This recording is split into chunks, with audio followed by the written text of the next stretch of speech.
for this assignment, you're going to have your new vocabulary words in the center in yellow.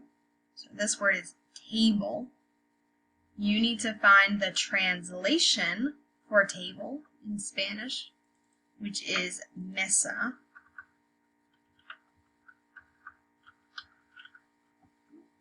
You need to find an image, so go to Insert, Image, search the web, and choose an image. Shrink it down.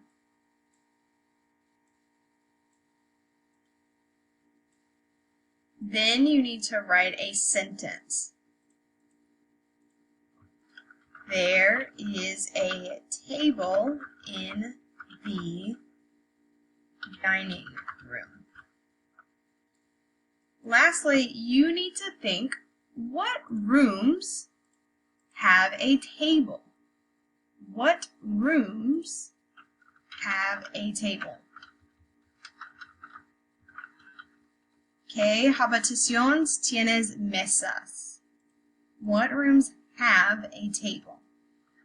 The dining room, living room, sometimes the kitchen, and then the bedroom has a table.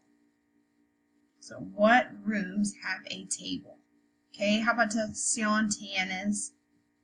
And then the vocabulary word. So you're going to do the same for your other vocabulary. Chair, toilet, bathtub, sink, bed, lamp.